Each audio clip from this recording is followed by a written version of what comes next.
Hello అండి. Hi. మనకి 2024లో అంటే ఈ ఇయర్ ఆంధ్రాలో సీఎం ఎవరైతే బాగుంటుందండి? చంద్రబాబు నాయుడు అండి. ఎందుకని చంద్రబాబు నాయుడు?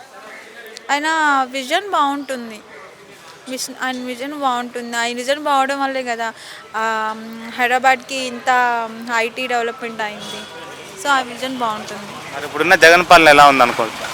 జగన్ పరిపాలన అంటే ఇచ్చిన మాటలు నిలబెట్టుకోలేదు, ఇచ్చిన హామీలు నిలబెట్టుకోలేదు, మద్యపాన నిషేధం అన్నాడు చేయలేదు, చాలా పథకాలు తీసుకొచ్చాడు కానీ ఏది ఒక్కటి కూడా నెరవేర్చలేదు కదండి. రాజధాని కూడా సరిగా చేయలేదు. ఇంకా ఆయన పరిపాలన ఏం చెప్తాం, మేము చెప్పలేం కదా. ఇచ్చిన నవరత్నాల హామీలు ఎలా ఉన్నాయి మరి? ఏమున్నాయి అన్నాడు కానీ నిలబెట్టుకోలేదు కదా. ఒకవేళ చంద్రబాబు నాయుడు కానీ సీఎం అయితే అలాంటి మార్పులు చూడొచ్చు ఆంధ్రాలో. స్టేట్ డెవలప్ అవుతుందండి. మెయిన్ అన్ఎంప్లాయ్మెంట్ అనేది ఉండదు. మనం వెళ్ళి వేరే స్టేట్కి వెళ్ళి జాబ్ చేసుకోవాల్సిన నెసెసిటీ అనేది ఉండదు. మన స్టేట్లోనే చేసుకుని జాబులు చేసుకుని ఆ ఫెసిలిటీ అయితే తీసుకొస్తారని నాకు నమ్మకం ఉంది. ఇంకా మిడిల్ క్లాస్ ఫ్యామిలీకి ఓకే, ఇప్పుడు అన్నీ పర్చేజ్ అమౌంట్ అనేది పెంచేశారు. అది ఆయన రావడం వల్ల మేము ఏమన్నా తగ్గొచ్చేమో, మేబీ, నాకు కూడా తెలియదు. కానీ ఆయన పరిపాలన అనేది బాగుంటుంది ఓవరాల్గా నాకు తెలిసి. టీడీపీ కానీ మళ్ళీ హయాంలోకి వస్తే అమరావతి కానీ పోలవరం కానీ అయ్యే అవకాశం ఉందా? అవుతుందండి.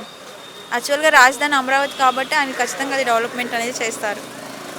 యాక్చువల్గా లాస్ట్ టైం కూడా మన జగన్మోహన్ రెడ్డి గారు ముఖ్యమంత్రి కాకముందు కూడా మేము రాజధాని అమరావతి చేస్తున్నా అన్నప్పుడు ఆయన యాక్సెప్ట్ చేశారు. కానీ తను మళ్ళీ సీఎం అయిన తర్వాత యాక్సెప్ట్ చేసిన దాని మీద ఎందుకు నిలబడలేకపోయారు? 3 రాజధానులు ఎందుకు చేశారు? అదే వాళ్ళకి క్వశ్చన్ అంతే. టీడీపీ మరియు జనసేన పొత్తుని ఎలా చూస్తారండి మీరు? జనసేన పొద్దంటే ఆయన కూడా మంచి చేయాలని, ప్రజలకు మంచి చేయాలనే కదా వచ్చింది. అంటే జగన్ ఓడించలేక ఇద్దరు కలిసి వస్తున్నారు అనుకోవచ్చా? జగన్ ఓడించలేక కాదు, ఈయన ఏంటంటే ఈయన కూడా పొలిటికల్ పరంగా డెవలప్ అవ్వాలి, ప్రజలకు మంచి చేయాలి. సో ప్రజల్లో ఏంటి జగన్ ఏం చేస్తున్నాడు ఏంటి అనేది తెలియజెప్తున్నాడు కాబట్టి ఇద్దరు కలిసి వస్తే రాష్ట్రం డెవలప్ అవుతుందని నమ్మకం అంతే. జగన్ వైనాట్ 175 అంటున్నాడు. అంటే ఈ ఇయర్ కూడా, అంటే ఈసారి ఎలక్షన్స్ కూడా 175 సీట్లు పక్కా అంటున్నారు. దాన్ని ఎలా చూస్తారు? 170 ఇంకా 300 వేసుకున్నా నష్టం లేదండి. అది మొత్తం ఆయనవే కదా, ఆయన చేతుల్లో పనేగా. ఇంకా మేమెందుకండి 175 వస్తే ఇంకా ప్రజలు ఎందుకు ఎలక్షన్స్ ఎందుకు, ఏం అవసరం లేదు కదా. ఓకే అండి, మీరు మాత్రం ఓవరాల్గా టీడీపీ రావాలనుకుంటున్నారు? ఓవరాల్గా చంద్రబాబు నాయుడు వస్తే బాగుంటుందని మై ఒపీనియన్. ఓకే అండి, థ్యాంక్ యూ. రెడీ. హలో అన్న, మీ పేరు? నా పేరు జొన్నల్ గడ్డి సాయినాథ్. నెక్స్ట్ ఆంధ్రాలో ఎన్నికలు వస్తున్నాయి కదా, ఏ పార్టీ వస్తుంది అనుకుంటున్నారు అధికారంలో? నేనైతే తెలుగుదేశం గవర్నమెంట్ ఫామ్ అవుతుందని నేను డెఫినెట్గా దానికి నమ్మకంతో చెప్పగలను. అంటే జగన్ గారి పరిపాలన ఏం బాగాలేదా?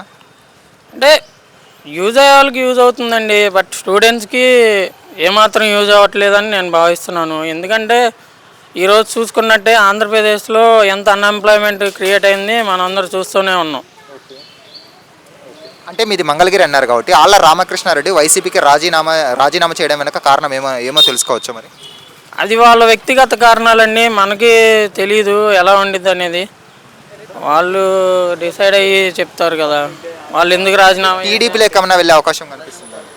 టీడీపీలో అయితే ఏమి ఉండదండి నాకు తెలిసి. ఆయనకంతా ఇంట్రెస్ట్ వైఎస్ఆర్సీపీ, ఎందుకంటే మేము చూస్తూ ఉన్నాం వైఎస్ఆర్సీపీలో ఎన్నాళ్ళ నుంచి ట్రావెల్ చేస్తున్నారు. మరి రాజీనామా చేయడానికి కారణం ఏమైంది? అదే చెప్పాను కదా, వాళ్ళ వ్యక్తిగత కారణాలు, వాళ్ళకుండే సమస్యలు వాళ్ళకుంటాయి. అలాగే వైఎస్ షర్మిల గారు ఇప్పుడు ఆంధ్రలోకి వచ్చారు, ఇప్పుడు అన్నకు పోటీకి వస్తున్నారు, ఇప్పుడు ఎలా ఉండొచ్చు రాజకీయాలు? అది మనకు తెలియదండి, వాళ్ళ కార్యాచరణ ఎలా ఉండిద్ది, ఎవరి కార్యాచరణ వాళ్ళకు ఉండిద్ది. షర్మిల గారికి ఉండాల్సింది షర్మిలాగా ఉంటుంది, వైఎస్ జగన్మోహన్ రెడ్డి గారికి ఉండాల్సింది ఆయనకు ఉండిద్ది. మరి రాబోయే ఎన్నికల్లో వైఎస్ షర్మిల గారు మరి అలాగే చంద్రబాబు నాయుడు గారు, పవన్ కళ్యాణ్ ముగ్గురు ఏమైనా పొత్తు పెట్టుకొని వచ్చే అవకాశం ఉందా? అది వాళ్ళు ఆలోచించుకోవాలండి, మరి మనకేం తెలుసు. ప్రస్తుతానికైతే ఉమ్మడి కార్యాచరణ అంతా తెలుగుదేశం పార్టీ, జనసేన పార్టీ, పవన్ కళ్యాణ్ గారు కలిశారని మంచిగా అనిపిస్తుంది.